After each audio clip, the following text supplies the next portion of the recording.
Hello, good afternoon, good evening, wherever you are from the part of this world. It's a pleasure having you here on Joyous Cakes and more. So today, follow me as I give you a tutorial on how I made this beautiful wedding anniversary cake. So here, the first thing I'm doing is dusting my work surface with corn flour. You can use icing sugar if you don't have corn flour, or you can use vegetable shortening. But remember, vegetable shortening. Um, Sometimes we call it Crisco, even though Crisco is a brand of vegetable shortening that makes vegetable shortening. Crisco can from my own experience, I only use Crisco when my fondant is too hard. When it is too hard, or I want to do blanket method for a smaller cake, I use Crisco or I use vegetable shortening. So in this very particular time, I am using my corn flour. If you live in a very should I say, like during Hamatan period, it is not advisable you use too much of corn flour because it will make your cake to like break or have elephant skin, which you don't want on your fondant.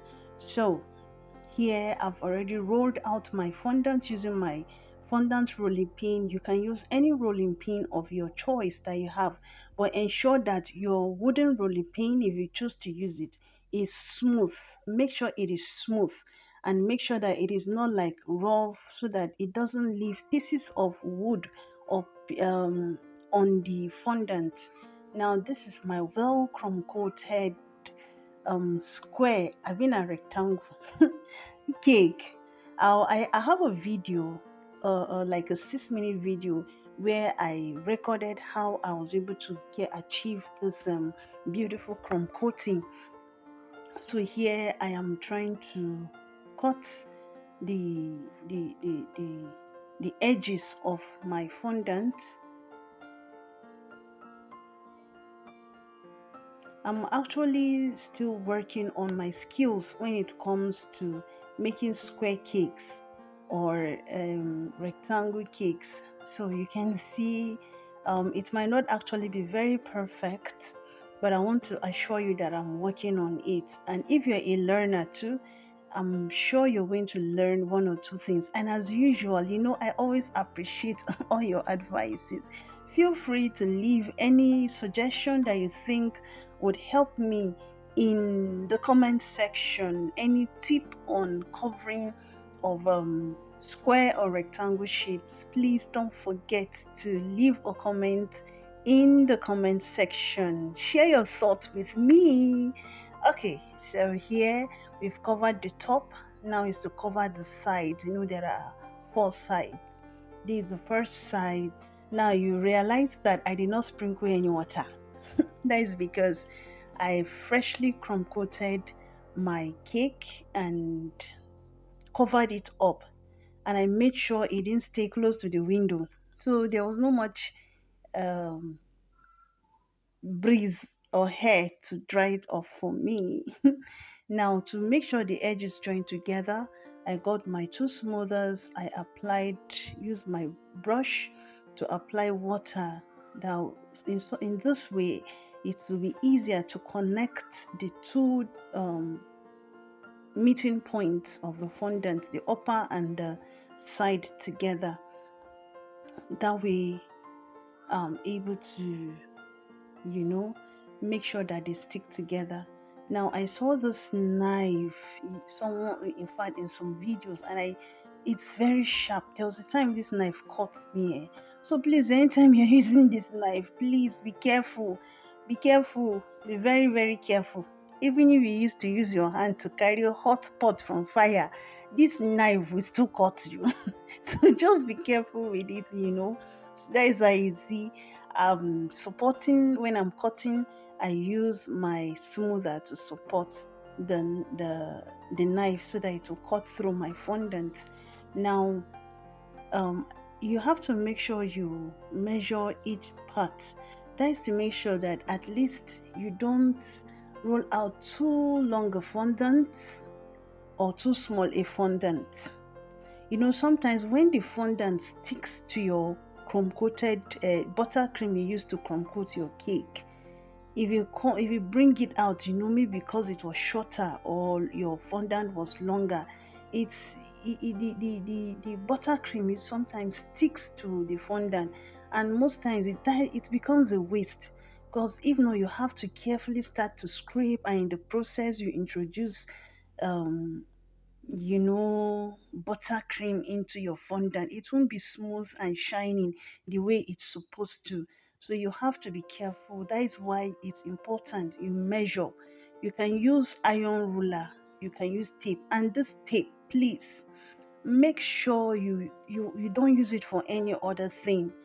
Don't use it for any other thing. And when you're done, use warm water to wash it with your detergent.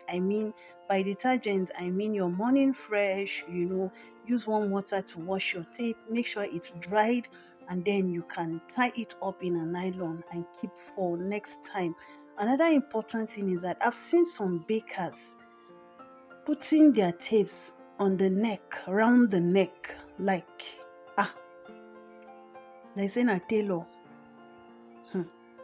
That is not good at all. When you're working, you will, I don't know of you, but most times I kind of sweat, especially my neck region, with my cap on, my apron cap on, and then my normal clothes, my apron again, and I'll stand, you know, then I now put that thing on the neck. Nah, please. So if you're doing that, please stop it. You're only introducing germs, and it can lead to food poisoning. And that is not what we want to achieve. Yeah, NEPA did their work. I was actually doing this at night. And as I've said in other videos, I work 9 to 5. And sincerely speaking, most of my job I have to do them at night. That is why most times it's difficult to record always.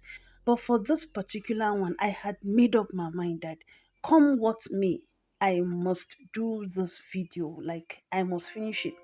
So I just simply got a phone, just mounted it up, used the light, and I continued. So sorry that the video will not be as bright, but I think it looks more authentic. What do you think?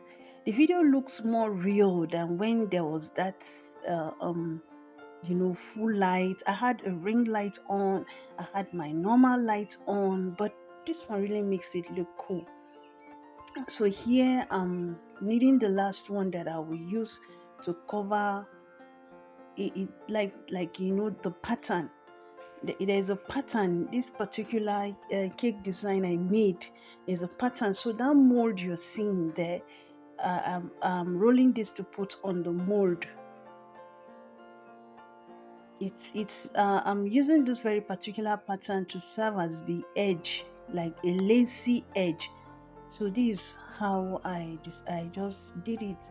I just roll out fondant, put it on my mold, and then just roll it out so that I can be able to get the exact pattern, beautiful pattern that I want. Also, is important, make sure you either put your Crisco or vegetable shortening on your mold before you put your fondant, or you spray it with corn flour or icing sugar. This will make sure that it doesn't stick. You see how it just came out so easily. Now that is what I kept on doing till I was able to get the quantity I believed would be enough. Then I now cut it out in like a kind of a beautiful pattern way that will just be perfect for the edges that I needed. I did this beforehand, before the final making of the final one, because the next portion was to be a colored one, and I didn't want to do colored cake then come and start using the colored blue hands again on top of white. It will stain. So that was why I did those borders. I left them. Now this is my blue, royal blue. When I was mixing it, I was like, wow, it looks so good on marble. It looks so good on yeah, sincerely, it looks so beautiful. Like you didn't have to roll some parts before you put. I was like, this is so cool. So I decided to video that part so that if you want to make any marble cake, you marble design for your cake, you mustn't really roll them out thin first.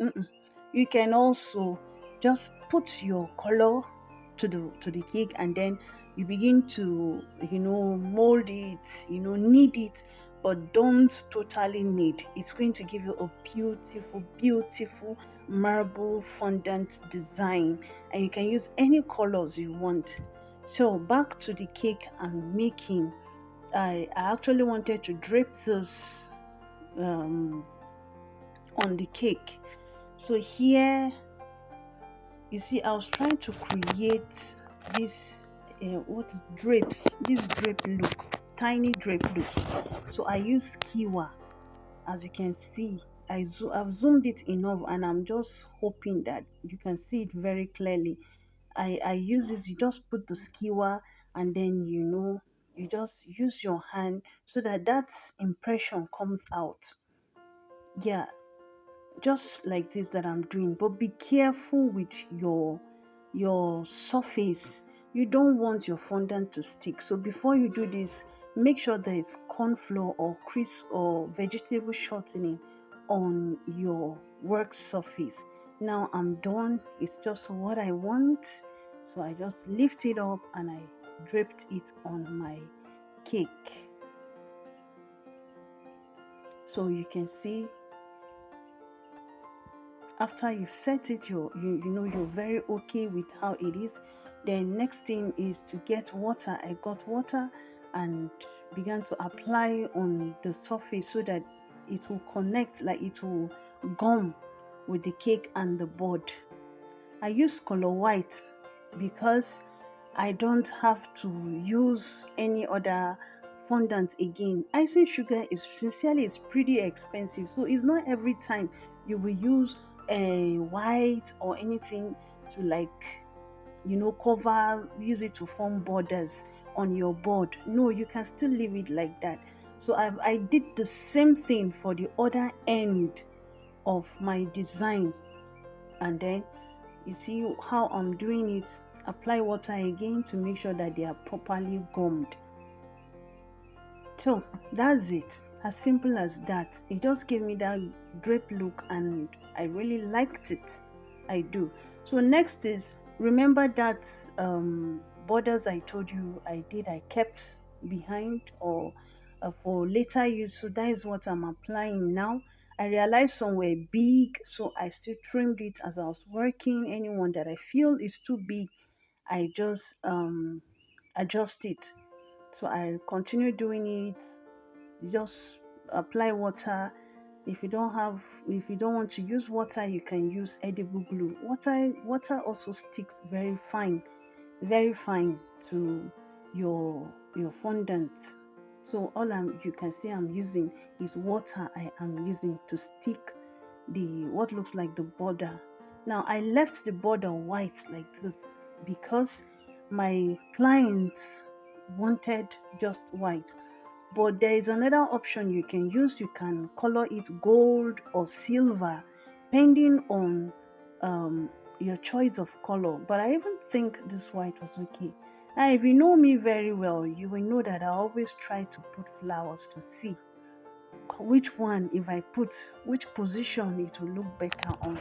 So after making my final decision, I now decided to clean up before I'll put the final floor. Now, first of all, I dusted too much of the corn floor. Then I went ahead, as I said earlier, there was no NEPA light, and it was late. It was, I think, around 1 a.m. or 1 p.m. I was making this cake. So the choice of owning generator was just out of the question. It's even been long said that we didn't even use the generator. So all I did was, thank God I had edible spirit, rejuvenator spirit. So I just got this very foam you see I'm using. is for my, I got this set for flower instrument on how to make flour, like sugar flowers. So it's there I went and got this foam from, that I used to clean, and you can see it looks so nice. It looks nice. Then now what I'm just applying some white pearls round.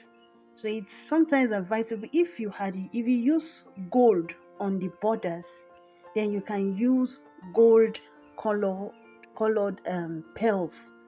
If you use silver on the borders, get silver balls or silver pearls to put on the the pattern. Okay, so now, since I already knew the position, I had tested the position I wanted and it's okay for me, I just went on ahead. I got clean toothpicks and then just inserted my flowers, and then yeah, good to go. It's nice. Don't you think so? So I got my happy anniversary cake topper. Remember to always, there is always a thin film covering it. That is why it doesn't shine. Please remember to always remove it. It will shine beautifully. This is just the 600 naira one, and it's so nice. So what I did was I just cut out the should I say the tail that was supposed to just make it stand, and I decided to stick it, and I was real cool with it. It looked more beautiful and matured. And not that the standing one will not be matured though. I just got one big pearl and I inserted in one of the blue colors, royal blue colors, and kept it by the side. I cut out my 3 and 6. I was thinking of adding a TH to it, but well, I didn't do that. Next, I got my gold dust. Then I painted the 3 and 6. So at the end of the day, this was the final outcome. I believe it looks beautiful. By this time, NEPA decided to pity me and bring light. So there was light, that is why you can see it. But I didn't get to snap it with natural light the way I always do to my videos, my pictures and my videos. I didn't get. Now what you see on this on the flower is just that I added some of the gold dust, just stripe on them, and I think it looks so nice. Now, as you're looking at this beautiful cake, I want to use this opportunity to say thank you. Thank you to each of you, my returning subscribers. You are the real MVPs. Thank you for always watching my videos, liking, commenting, sharing your hacks and tricks with me, letting me know how much you learn from my videos. It means so much to me. All my new subscribers, thank you. Those of you that will be joining after this period, after watching this, thank you so, so much. May your life always be joyous, and may your life be sweeter than cake. Thank you so much. I really, really heart you all. And thank you for all the support. Please, let's keep on rolling. Let's keep bringing it on. Bye.